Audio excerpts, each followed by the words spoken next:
अब मलाई बाटोघाटो बनाउनु छैन, किनभने मैक्सिमम बजेट जाने भनेको बाटोघाटो। करोडौं बजेट पहिले 5 वर्षमा लगभग 7-8 करोड बाटोमा खर्च गर्नु परेको छ। बाटोमा किन गर्नु पर्यो भने स्वास्थ्य र शिक्षा, कृषि सबै फेरि यहाँ बाटोमा गएर जोडिन्छ। राम्रो बाटो भएन भने स्वास्थ्य चौकी जति सुन्दर भए पनि त्यहाँ पुग्न सक्दैन, अप्ठ्यारो छ।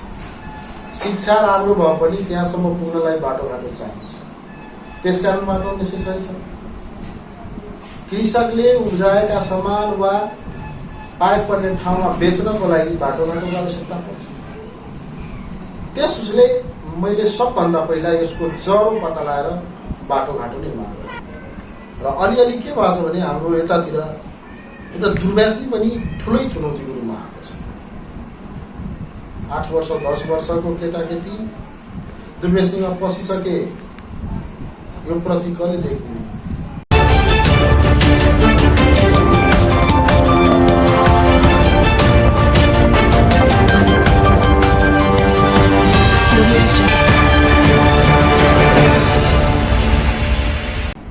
नमस्कार दर्शकबिन, तपाईहरुलाई शीर्ष न्यूजद्वारा सञ्चालित शीर्ष टक कार्यक्रममा स्वागत छ। म कार्यक्रम प्रस्तुता रविन्द्र कुमार यादव। आज कुराकानीको क्रममा हामी सोनमा गाउँपालिकामा छौँ। सोनमा गाउँपालिका वडा नम्बर 1 का वडा अध्यक्ष अशोक कुमार यादवजीसँग हामी कुराकानी गर्न जाँदैछौँ। शीर्ष टक कार्यक्रम तपाईलाई स्वागत छ। धन्यवाद सर। तपाईँ चुनाव भएको अवस्था 4 वर्ष भयो। 4 वर्षमा के कस्ता कामहरू सोनमा गाउँपालिका वडा 1 बाट गर्नु? धन्यवाद। खास गरी यो जुन बितेको 74मा आसनमा निर्वाचित भएपछि बरु यहाँको जनताले ममाथि विश्वास गरेर 22 वर्षको उमेरमा मलाई यहाँ वडा अध्यक्ष जस्तो पदको जिम्मेवारी सुम्पेका छन्। सुम्पे बमोजिम मैले सबभन्दा पहिला के थियो भने यो मध्य प्रदेशको महोत्तरी जिल्लाको सोनमा गाविस पहिला अति बिछडिएको, कर्णाली भन्दा पनि पछाडि परेका गाउँको रूपमा थियो। सोनमा गाउँ भन्ने बित्तिकै बर्खायाउने कोही यतातिर नआइदिने यस्तो अवस्था थियो। पहिला मलाई सबभन्दा समस्या यो मेरो गाउँमा मान्छे कसरी आओस् भनेर थियो। ठुल्ठुला हाकिम कर्मचारीहरू पनि यो गाउँको छेउछेउमा आउँथ्यो, तर सोनामा आउने गर्दैन थियो। सबभन्दा समस्या यहाँको भनेको ठुलै समस्या बाटोघाटोको थियो। आजको मितिमा मेरो वडामा बाटोघाटोको समस्या छ। बर्खायाम होस्, जुन पनि मौसममा हजुर चाहिँ मेरो वडाभरि घुम्न सक्नुहुन्छ। मेरो वडाभरि एम्बुलेन्स निकाल्ने व्यवस्था छ। नत्र यस्तो अवस्था थियो, पैसा पनि छ बर्खायाममा, कसैलाई 100 रुपियाँ डस्यो भने जाबु बर्दिवासम्म हामी नपुगिकन प्राण त्याग्ने अवस्था थियो। तर अहिले त्यो अवस्थाबाट मुक्ति पाएका छौँ। त्यो इक्जाम्पल मेरै मम्मीलाई भएको। म आफ्नै मम्मीलाई जम्मा 27 मिनटमा बर्दिवास पुर्याएका छौँ। नभए अरू बेलामा पुर्याउन सक्दैन थियो। यस्तो अवस्थाबाट गाउँलाई निकालेको छु। संस्कृतितर्फ हेर्दा एउटा बडम बाबा छ हाम्रो, त्यसलाई मर्मत सम्बाड गरेका छौँ। त्यस्तै विभिन्न राम जानकी मन्दिर, खाकी बाबा कुट्टी, सलेश बाबा कुट्टी इत्यादि धर्म संस्कृतिका काम पनि गरेका छौँ। मठ मन्दिर पनि बनाइदिएका छौँ। सोनमा बजारमा शिव मन्दिर, त्यस्तै ल्याब सञ्चालनमा ल्याएका छौँ। स्वास्थ्य क्षेत्रमा आधारभूत स्वास्थ्य चौकी, बर्थिङ सेन्टरका कर्मचारी लगायत व्यवस्थापन सबै गरिसकेका छौँ। थोरै अलि रङ पेन्ट बाँकी भएको हुनाले कोठाको सञ्चालनमा अलि अप्ठ्यारो परेको छ। यत्रो नभएको समयमा यत्रो कुनै आधारभूत कुरा सुन्नुहोस्, नभएको बेला मैले ल्याब र बर्थिङ सेन्टरको लागि यति गरेका छौँ। एम्बुलेन्सको व्यवस्थापन गरेका छौँ। इत्यादि वर्कहरू गरेका छौँ। कृषिमा विभिन्न चौडीहरूमा विद्युतीकरण गरिसकेका छौँ। खासमा कृषकहरूलाई उपयोग हुने कृषि मोटर, कृषिको लागि स्पेयर पार्ट्स, स्पेयर वितरण, कृषकको लागि प्रयोग हुने स्यापे कटर मेसिनहरू, तपाईलाई किसानलाई प्रयोग हुने विभिन्न किसिमका पशुहरूलाई प्रयोग गर्ने मिनरलहरू इत्यादि लगायतका सामानहरू वितरण गरेका छौँ। त्यस्तै अनुदानमा समय समयमा बिउ उपलब्ध गराएका छौँ। गेहूँ र धानका, केराको बिउ, आँपको बिउ इत्यादि कुराहरूलाई हामीहरूले लगेका छौँ। त्यस्तै मेरो वडामा एउटा विद्यालय छ, जुन विद्यालयको भवन अहिले एउटा भवन बन्दैछन् र भवनको बााउन्ड्री वाल गरेको छु र खासमा विद्यालयमा गर्नुपर्ने धेरै छ, तर थोरै भएको छ। त्यसको कारण के छ भने म स्वीकार छु थोरै भएको छ। अब मौका पाइयो भने मलाई शिक्षा, नाला, कृषि र युवा स्वास्थ्य, अब मलाई बाटोघाटो बनाउनु छैन, किनभने म्याक्सिमम बजेट जाने भनेको बाटोघाटो। करोडौँ बजेट पहिले 5 वर्षमा लगभग 7-8 करोड बाटोमा खर्च गर्नु परेको छ। बाटोमा किन गर्नु पर्यो भने स्वास्थ्य र शिक्षा, कृषि सबै फेरि यहाँ बाटोमा गएर जोडिन्छ। राम्रो बाटो भएन भने स्वास्थ्य चौकी जति सुन्दर भए पनि त्यहाँ पुग्न सक्दैन, अप्ठ्यारो छ। शिक्षा राम्रो भए पनि त्यहाँसम्म पुग्नलाई बाटोघाटो चाहिन्छ, त्यसकारण बाटो नेसेसरी छ। कृषकले उब्जाएका सामान वा पाइप पर्ने ठाउँमा बेच्नको लागि बाटोघाटोको आवश्यकता पर्छ। त्यसले मैले सबभन्दा पहिला यसको जरो पत्ता लगाएर बाटोघाटो निर्माण गरेँ। बाटोघाटो निर्माण गरिसकेपछि अब मान्छेले फेरि के सुनिन्छ, खै नाला भएन, वास्तविक हो नाला भएन, तर अब गर्ने के? अब बाटोघाटो भएपछि नाला बनाउने त हो नि, मौका हुनु पर्यो, टाइम हुनु पर्यो। अब नाला बनाउने काम बाँकी छ, स्कुललाई अलिक चम्किलो बनाउनु बाँकी छ, स्वास्थ्यमा मैले गरेको यति गरिसके, अब थोरै काम बाँकी छ जुन बाँकी रह्यो। अब सुरु त गरेँ 20 वर्षको खडेरी पछि आयो कि पानीले कति यो बालुवालाई सिचोस्। पानी त बालुवामा जति खन्या पनि उसलाई सिच्न गाह्रै छ। त्यस्तै हामीले सिच्ने प्रयास गरेका छौँ, तैपनि म्याक्सिमम मान्छेलाई सुविधा दिएका छौँ। जनतालाई म आएपछि कुनै किसिमका सिफारिस गर्न सहज भएको छैन, यो प्रत्यक्ष जनता गवाई छन्। कसैलाई अनावश्यक सरसिफारिस, हैरानी प्रति जग्गाको, कुनै किसिमका व्यक्तिगत रिस्मीका कारण कसैलाई घाटा हुने सिफारिस आजसम्म मैले गरेँ। यी यथावत कुराहरू हुन्। हामीले गर्न तटबन्धको काम पनि गरेका छौँ। मेरो गाउँ नदी छेउमा भएको हुनाले तटबन्धको काम अहिले पनि भइरहेछ। एउटा पालिकाबाट भएको छ भने 2टा जनताको तटबन्धबाट गरिरहेछौँ।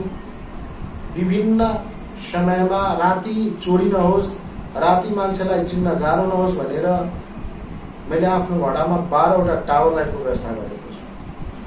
त्यस्तै मेरो वडामा फ्री वाइफाई जोन छ। अब जोन भनेको ठाउँ ठाउँमा हो, अब प्रत्येक घरमा त सम्भव छैन, वाइफाई जोन हो। किनभने अहिले प्राय मान्छे डिजिटलको युगमा पुगिसकेको छ, त्यसकारण यो फ्री वाइफाईको प्रयोगमा ल्याएका छौँ। त्यस्तै युवाहरूको लागि प्रत्येक साल मैले खेलकुदको व्यवस्थापन गरेकै हुँ।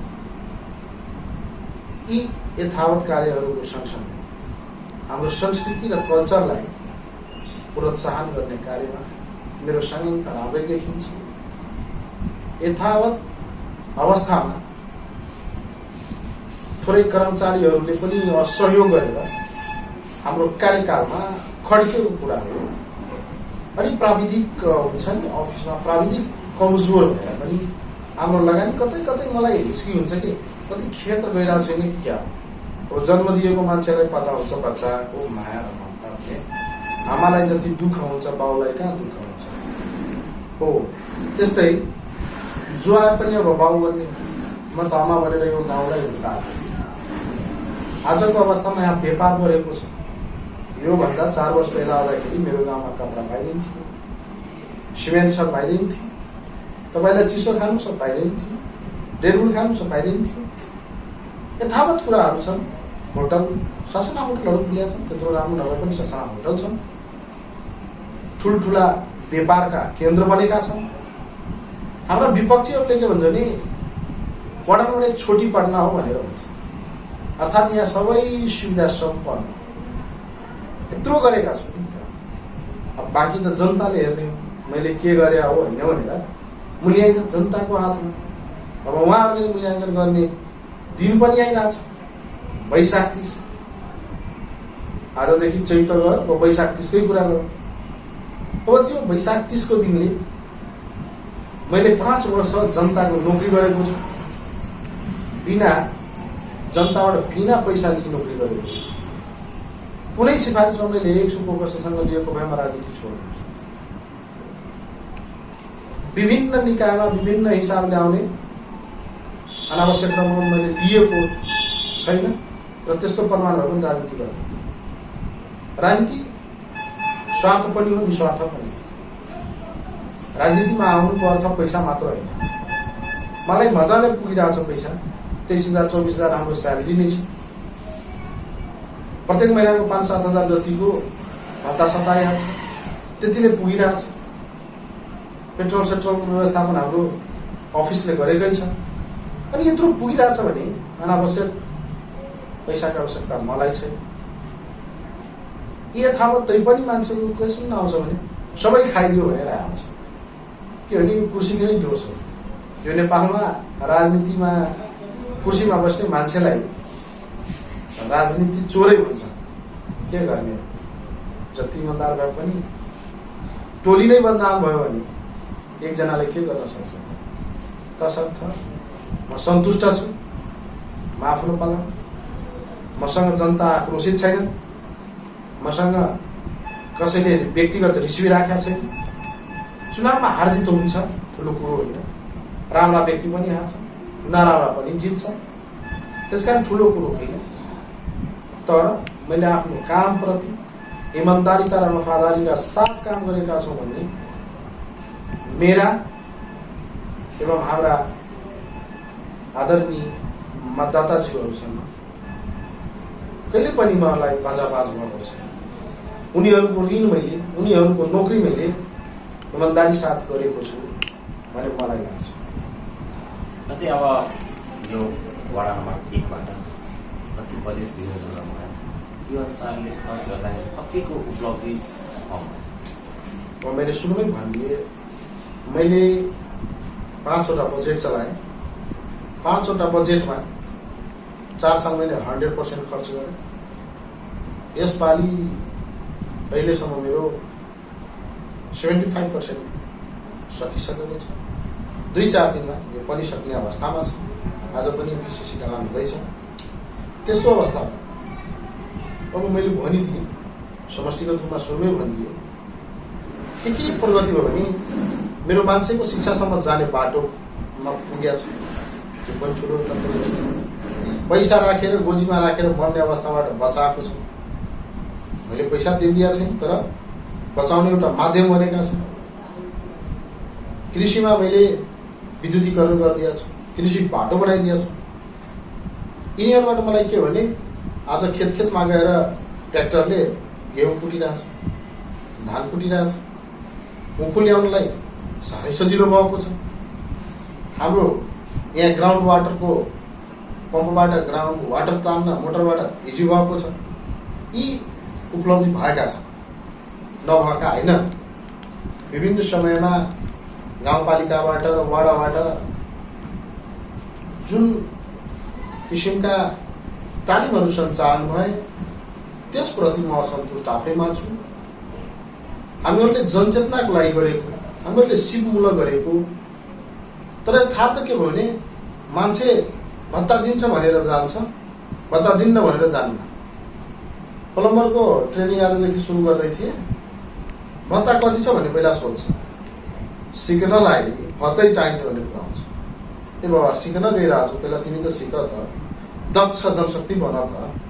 यी यथावत कुराहरूमा अलिक समस्या भएको छ र यहाँ गरेको काम गर्ने बेला विभिन्न किसिमका चुनौतीहरू आए।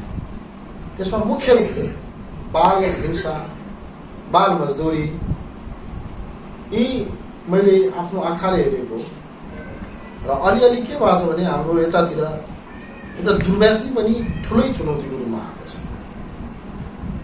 8 वर्ष 10 वर्षको केटाकेटी दुर्व्यसनीमा पसिसके यो प्रति कहिले देखिने।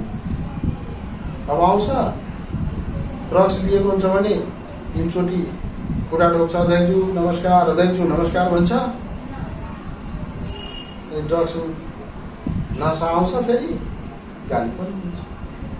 त्यसकारण धन र मान सम्मानका विषयमा पनि अहिले मधेसैमा पुरा मधेसैमा यस्तो समस्या पो देखिएको छ। त्यस सोनमा गाउँपालिका र वडाबाट यस्तो जनचेतनामूलक कार्यक्रम भएको होला, के फरक परेको छैन? मैले सुरुमै भने जनचेतनामूलक कार्यक्रम, सिपमूलक कार्यक्रमबाट जति हुनुपर्ने हो त्यति भएको छ। म आफैमा सन्तुष्ट छु। जति कार्यक्रम गरे पनि यहाँको मान्छेले लिनै माने। यो दुर्व्यसनीमा फस्नुको मुख्य कारण को हुन सक्छ? नरोक्नु। अब यस्तो हो, यसलाई त मनले मान्नु पर्यो पहिला। व्यक्तिको नितान्त व्यक्तिगत कुरो हो। तैपनि वैदेशिक रोजगारीले छाडापन आएको। पैसा हुने हो, बाउ विदेशमा छ, अब छोरा नै पैसा छुटाउन ब्याङ्कसम्म पुग्छ। त्यहाँबाट आउँदाखेरि मम्मीलाई होइन मलाई 2000 चाहियो, मलाई कपडा किन्नु छ, मम्मीलाई पनि टेन्सन के र पैसा त विदेशबाट आएकै छ, उसले त राम्रै पैसा हातमा पाछ भने उसलाई लाग्छ यो त जमाना यस्तै छ। त्यसकारण वैदेशिक रोजगारले अभिभावकत्वको जुन भावना छ त्यो कमजोर भएर गएको छ। त्यसकारण बच्चाहरू बिगडेका छन् र खास गरी हाम्रा दिदीबहिनीहरूसँग मेरो विनम्र अनुरोध छ, आफ्नो ससुरा र ससुराआमालाई फेरि दिदीबहिनीलाई अर्को अर्थ नलागोस्, थोरै माया कम गरेर दिएर भयो होला पनि अभिभावक त कम भएको छ।